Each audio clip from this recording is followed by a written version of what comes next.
A few years ago, I made a video comparing the Volvo XC90 against the BMW X5 45e. That's what it was called at the time. In that video, I said that the Volvo was the better family PHEV, whereas the BMW was the better driving luxury PHEV.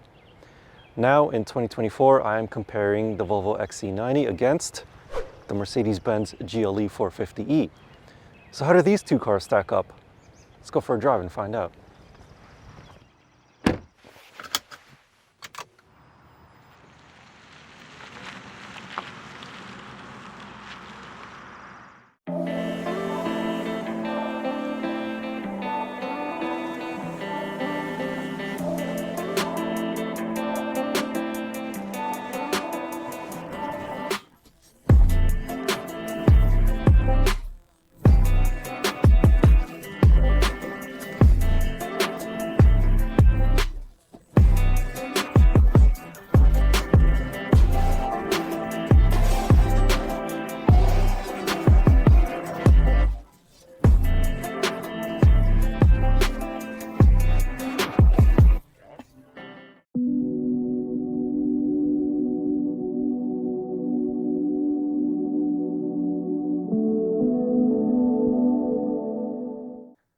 Let's start with the familiar one first, the Volvo. It has a 2-liter turbocharged 4-cylinder engine paired with an 8-speed automatic transmission, and all the power goes to the front wheels. There's an electric motor powering the back wheels, and in between them, where the drive shaft would be, is a big 18.8 kilowatt-hour battery pack. Of the two cars, this Volvo is the more powerful one, with 455 horsepower and 523 pound-feet of torque. Volvo claims a 0 to 100 km/h sprint of 5.3 seconds. From behind the steering wheel, it really feels fast, definitely faster than the Mercedes. If you get a chance to drive both of these cars, you can definitely feel the extra power of this Volvo compared to the Mercedes. This XC90 is also, and I can't believe I'm really saying this, the better of the two cars to drive around twisting and winding mountain roads. I mean, yes, it does still have a hint of torque steer whenever you mash your foot out of a corner, but then again, it is just over 300 horsepower going to the front wheels only. But apart from that, steering is direct. It actually feels a little bit better than the one in the Mercedes, and it has a little bit less body roll when driving around corners. So of the two, if you want a more engaging drive, like I said, it surprises me to say this, but the Volvo is the better driving of these two SUVs.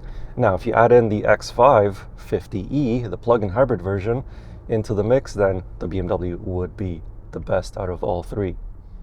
Now driving the Mercedes-Benz GLE 450e, it too has a 2-liter turbocharged 4-cylinder engine, but it's paired with a 9-speed automatic transmission. The battery is bigger as well at 23.3 kilowatt hours, and it's somewhere in here. I think it's underneath the trunk floor, but I'm not 100% sure on that. Total output is 381 horsepower and 479 pound-feet of torque.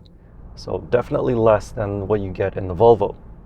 Mercedes-Benz claims a 0 to 100 km/h time of 6.1 seconds. However, they're always conservative with their 0 to 100 sprint.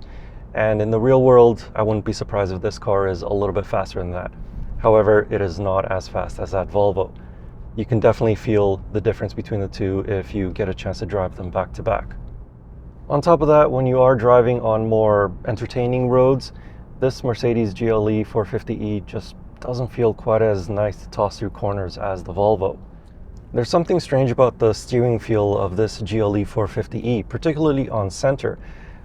It's almost as though it doesn't have any feel, and it's almost like a video game steering wheel, and not the expensive type of video game steering wheel like the kind that Max Verstappen uses for his iRacing. It's the cheap kind. Furthermore, this GLE does have more body roll through corners.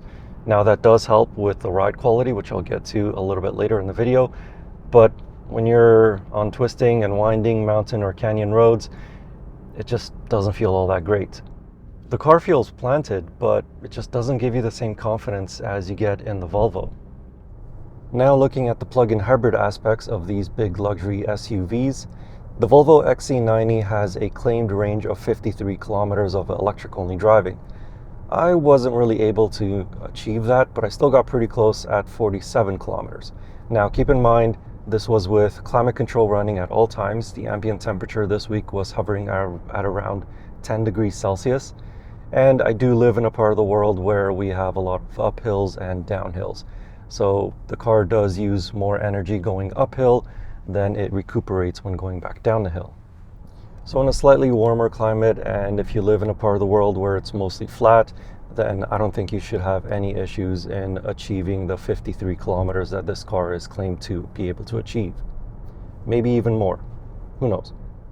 The XC90 does have a few different drive modes. So by default, you can set it so that it starts on the electric only mode, which is pure, or it has hybrid, constant all-wheel drive, power, and off-road.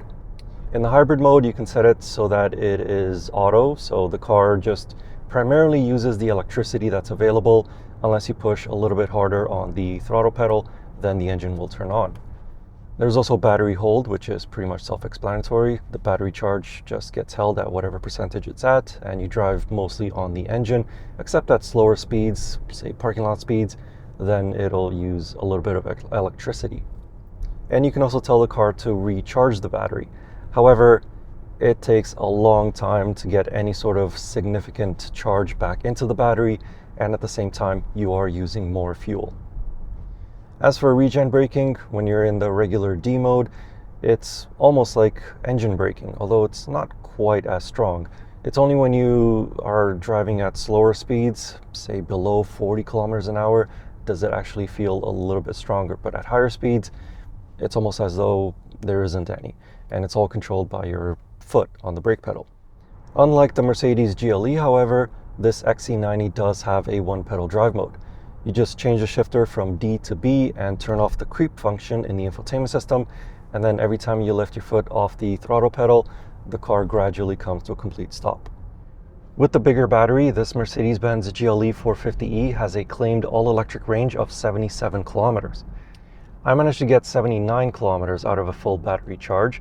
Again, same conditions as the Volvo, so around 10 degrees Celsius, going up and down hills, but I did find myself driving a little bit more on highways in this GLE than I did with the XC90. Maybe that had a difference, but either way, both cars are capable of reaching their claimed all-electric range, if you're smooth on the throttle, that is. Speaking of which, when you are driving just on electricity, both of these cars can accelerate from a stop at a regular pace, just like all the other cars around you, and they can both accelerate up to highway speeds without any fuss. Just like the Volvo, this Mercedes has a few different drive modes, including individual, sport, hybrid, electric, battery hold, and off-road. But as I said in the Volvo portion, this GLE does not have a one-pedal drive mode. It does have a few different regen modes, so it has strong, normal, or no regen recuperation, but no one-pedal drive mode. And on top of that, you can't tell the car to recharge the battery by using the engine. But again, that does use more fuel. However, with this Mercedes, if you option it correctly, you can get it to charge up from a DC fast charger up to 60 kilowatts. That's something that you can't do in the Volvo. From the 60 kilowatt charger, Mercedes claims that the battery can be recharged from 10% to 80% in just 20 minutes. At a level 2 charger, the Mercedes will take about 3 hours from 10% to 100%, while the Volvo will take just over 2 hours to fully recharge. But I didn't have access to one, so I just used a regular wall outlet to recharge the batteries, and it took about 14 hours with the Volvo and almost an entire day with the Mercedes. Should you decide to drive these cars without any battery charge or in their battery hold modes, the XC90, on paper at least, is supposed to be more efficient. It is rated for 9.1 liters per 100 kilometers in a city and 8.6 liters per 100 kilometers on a highway. The Mercedes is rated for 10.5 liters per 100 kilometers in a city and 9.1 liters per 100 kilometers on a highway. But I did a little test of driving both cars back to back over the exact same road within an hour of each other while in the battery hold mode, and I managed to get 9.5 liters per 100 kilometers in the Mercedes GLE and 10.3 liters per 100 kilometers in the Volvo XC90. Over the duration of my week driving both cars and recharging the batteries, I got better fuel economy figures in the GLE than I did in the XC90. Again, I was able to use the GLE's longer battery range to get the better average fuel economy figure.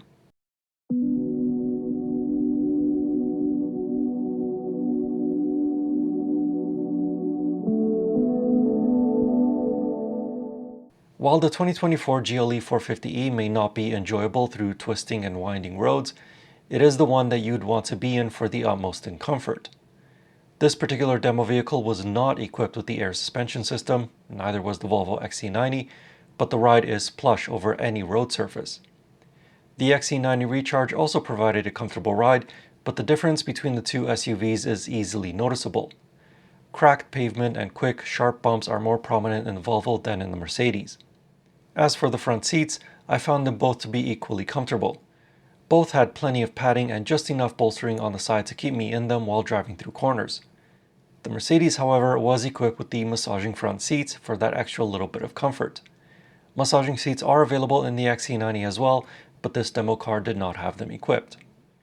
Now let's look at the interiors of these two cars, and in the Volvo, basically if you've sat in a Volvo, then you've pretty much sat in all of them because they're all pretty much identical. They all have really nice quality materials. The design looks the same whether it's an SUV or a wagon or a sedan, and they all have the same centralized tablet-style infotainment system. The seats are always fantastic in Volvo vehicles, and in the front seats I have absolutely no issues with interior space. Plenty of legroom and plenty of headroom for my above average height of 6'4". In this GLE 450e, it's pretty much the same story. I have plenty of space, although my knee is pretty close to the engine start-stop that is protruding a little bit from the dashboard. However, I still have plenty of knee space. And same goes with headroom, plenty of it up here in the front seats. The interior design of this GLE looks the same as every other version of the GLE, and thankfully, at least in my opinion, it has not yet received a new generation, which means it still has physical controls for the climate, and you still have physical controls right here on the center console. And this car does still have the touchpad to control the infotainment system. The infotainment can still be controlled by a touchscreen, but if you want to keep it nice and clean without any fingerprint smudges, you can use the touchpad right here on the center console, or the little touch controller that's on the steering wheel. Although I really hate these touch sensitive controls on the steering wheel, I much prefer the previous generation. But apart from that, the interior looks very nice, very lovely wood trim on the dashboard as well as the door panels. Burmeister surround sound system, the stereo covers look fabulous on this GLE. Seats are comfortable, this car does have massaging front seats, and of course, like every other Mercedes-Benz vehicle, the ambient lighting is on point. I absolutely love it. Let's go check out the back seats now. In the back of this GLE, as you can see, I have plenty of leg space behind my taller than average 6'4" driving position. My knees are nowhere near touching the back of the front seat, and I do have more space back here than in the Volvo. However, the Volvo does have 3 rows of seats. Now, the third row seats are not commodious for somebody as tall as me. They are meant for little kids. But the Volvo XC90 does have them, whereas this GLE as well as the BMW X5 does not have them on the plug-in hybrid variants.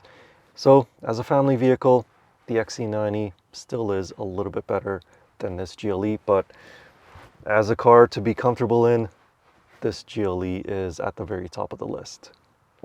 Behind the seats, the Volvo has more cargo capacity to carry family items. The GLE has 40-20-40 split second row seats, while the third row of the XC90 is split 50-50. The Volvo has a bit of space underneath the floor, while the GLE does not, but both do have hands-free power programmable liftgates.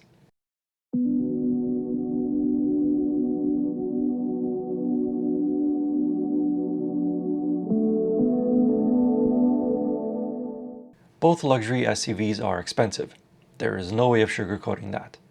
However, of the two SUVs, the 2024 Volvo XC90 Recharge has a lower starting price at $83,500 Canadian, while the 2024 Mercedes-Benz GLE 450e starts at $90,100 Canadian. As these cars are equipped, the XC90 is just shy of $99,000 Canadian, while the GLE 450e is well over $102,000 Canadian. Neither are fully loaded, but there are more options to be added to this Mercedes than the Volvo. For the most part, they are both equipped with the same convenience features. Though these SUVs are equal, one is more equal than the other.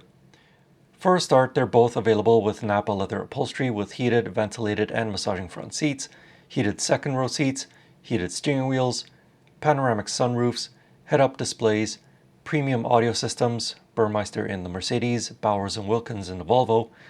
They both also have surround view cameras, built-in navigation systems, or the use of Google-based navigation through wireless Apple CarPlay and wireless Android Auto, and they both have a 4-zone automatic climate control. However, the Mercedes GLE has a few more features. These include a wireless phone charging pad, soft closed doors, front cup holders that can heat or cool your drink, augmented reality for the navigation system, a cabin fragrance system, and the excellent 64-color ambient lighting system. On the outside, apart from the badges and the extra charge flap, there is no way of knowing that these two luxury SUVs are plug-in hybrids. The Volvo looks timeless while the Mercedes exudes luxury. The only option I would avoid on the Mercedes are the aluminum running boards. For my height, it makes getting in and out a little bit more awkward, and I have to extend my legs a lot more than if they weren't there. Plus, my jeans will keep part of them clean as the dirt gets wiped off on the back of my leg. Overall, these are both great luxury plug-in hybrids. It's a few of their characteristics that really makes them unique and set them apart. For example, this Volvo XC90 is, I can't really believe I'm saying this, but the better of the two to drive, and it's the one that has a third row seat. The Mercedes-Benz, on the other hand, is more comfortable, and it does have the longer all-electric driving range. So it comes down to what you need more out of one of these luxury SUVs. Do you need one that has a third row seat and is a little bit better to drive? Or do you need one that is more comfortable and has the longer all-electric driving range? Up to you. For me personally, I think I would go with the Volvo out of these two cars, but that's just my opinion. What's yours? Let me know in the comments. In the meantime, if you would like to know more about either of these two luxury SUVs, I have a comparison written review of them with a few more details about them over on my website. You can find that link in the video description or click on the pop-up banner right up there. And as always, I will see you in the next car or truck or most likely another SUV like one of these. Anyway, thank you for watching. Hope you enjoyed the video and see you in the next one.